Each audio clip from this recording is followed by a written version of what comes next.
Inflation. Inflation rate. The inflation. Inflation has been a word on everyone's lips lately. In the last year alone, the price of the crude oil used to fuel your car tank has doubled. The price of natural gas, which is used for generating electricity and heating your home, has doubled in North America and has risen by 440% in Europe as of early April. The copper that is used in your plumbing is up 19%. Wheat is up 37%, and it was already going up before the Russian invasion of Ukraine. Even your toilet paper has gone up 7%. Overall, living costs you 7.5% more compared with last year if you live in the US, 5.7% in Canada, and 6.2% in Europe. And that doesn't even take into consideration real estate prices. Prices are rising at a faster rate today than most people watching this video have seen in their lifetime. In this video, we will explore the causes of this current acceleration in inflation, why behaving like ants may be exacerbating the problem, and the likely outcomes of this current crisis. Inflation measures how much more expensive a set of goods and services has become over a certain period of time. Low and relatively stable inflation is normal to a functioning economy and is the result of the interplay of numerous parameters such as supply and demand, currency value, and monetary policies. Simplifying a little, here are the main reasons why eating, moving, and shopping cost you more than ever before.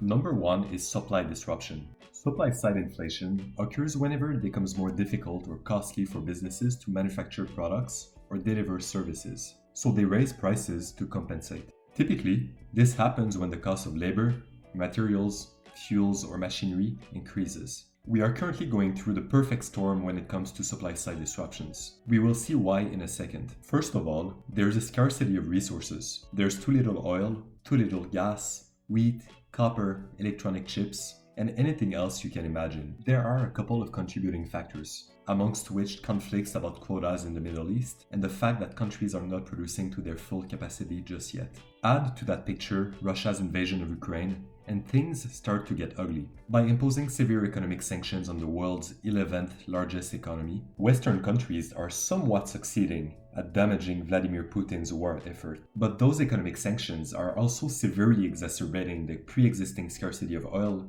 gas, wheat, and other products. That's because Russia and Ukraine are major producers of these products. Another issue is the severe marine supply chain crisis plaguing the world's largest ports. Most of global commerce goes through those ports, and their logistics are highly complex and tightly interconnected with boats to drop things down and trucks to pick the same things up for their final destination. Global supply chains are optimized for efficiency, but have little flexibility and resilience. As a result, bottlenecks at one stage of the process leads to bottlenecks everywhere. Add to that staff shortages and particularly high demand for stuff, and what you get is shipping costs increasing nearly tenfold in 3 years. The reliability of shipping containers is currently half as good, and waiting times for late vessels are twice as long as they were in 2019. Just imagine the Evergrande situation, but at a global level and lasting months. Global resource shortages and unreliability of the main mean of commercial transportation are bad. But businesses are already building new factories and containers all over the world. So eventually, that extra capacity may hit markets and it will ease down inflation. That is, however, conditional to finding people to run these factories and cargo ships. That will be a significant challenge, given that there is a major lack of workers. You've heard about this, the so-called Great Resignation. It describes an economic trend in which employees are voluntarily resigning from their jobs. In August, more than 4 million workers quit their jobs, a record 20-year high. A lot of people are taking time to reevaluate what they want to do with their lives and what work actually means to them. This mass exodus, as the data suggests, is largely the result of people, mainly older folks, dropping out of the workforce because they realize that they'd rather spend their precious time with their loved ones or sipping daiquiris at the beach instead of working at a job they don't like to pay for junk they don't need. Stock markets and real estate being at an all-time high certainly incentivized and helped them leave the workforce earlier than they would have otherwise. As you can see here, the US labor force participation, which measures the proportion of the working age population that is working or willing to work, is going up again, but is still at the lowest point it has been since the late 1970s. Canada and most European countries are very close to their pre-pandemic labor force participation levels, though.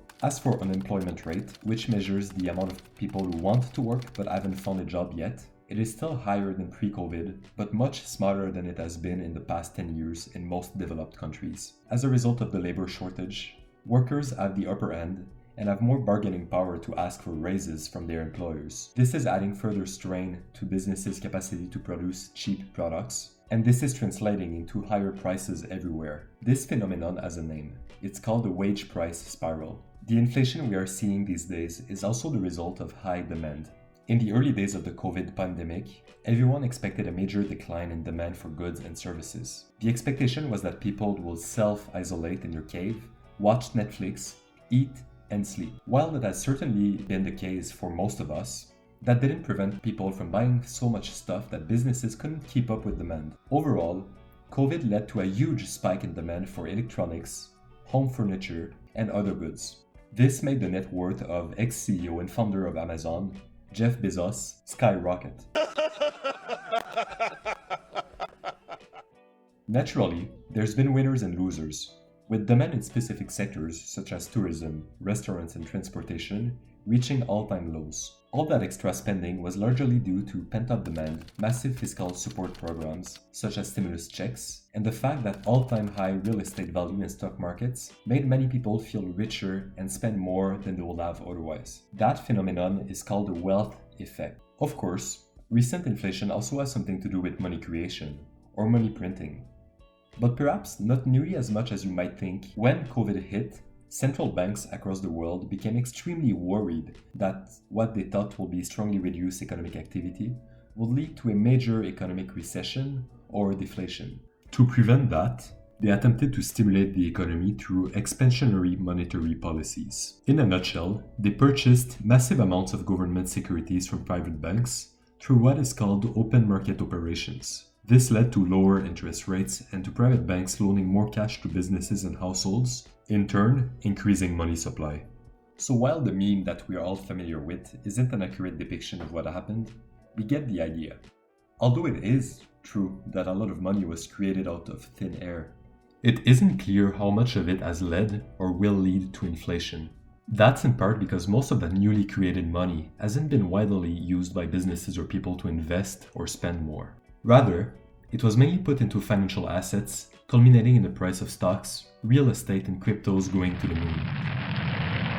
There is little evidence that money creation was a significant contributor to the increase in prices of consumption goods. If recent money creation does end up leading to inflation, it will likely be because people and businesses will use that extra money to increase consumption or investments. Eventually, all the factors mentioned above will likely show to be transitory.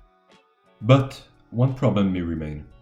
That problem is that one of the main underpinnings of uncontrolled inflation is expectations about future inflation. In other words, households and firms' expectations about future inflation are a key determinant of future inflation. When everyone expects inflation to be stable at, say, 2 or 3% every year, all is cool. Businesses and workers will ask for raises or higher prices at the same order of magnitude, and everyone's going to be happy. In recent decades, the central banks of most developed countries have managed to establish that kind of environment. But with the inflation we are seeing nowadays, there is a growing concern that central banks lost control of their currency, partly by printing, so to speak, too much of it, and that they won't be able to anchor inflation back to sustainable levels. Here's how it may unfold. People notice it's getting more expensive to buy food and gas, and expect prices will continue to go up.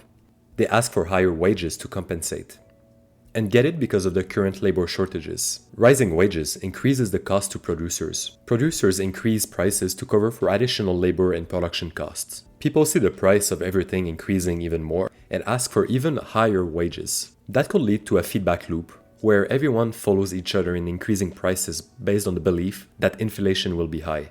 Once that kind of loop has started, it becomes a self-fulfilling prophecy that gets very hard to break away from. It reminds me of this fascinating natural phenomenon called a death spiral, where ants follow each other by following the pheromone trail. Each ant follows the trail left by the one in front of it. Once stuck into this pattern, the ants will be trapped and will continue on this loop until they die of exhaustion. The only thing that can break that spiral apart so that they can go back to living their antly lives is for an external shock, such as a branch falling, to reset things back. Otherwise, they will not be able to break away from it themselves.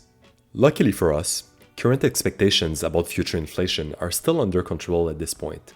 so we may still be better off than those poor ants. So what's in store for us? What kind of branch needs to fall on us, like on the ants, for inflation to ease down? There are major disagreements between experts about whether the inflation we're currently seeing will slow down soon or be transitory, or will remain high in the long term or be permanent. It will depend on the interplay of many factors, including supply, demand, monetary policies, labor force participation, inflation expectations, and geopolitical conflicts.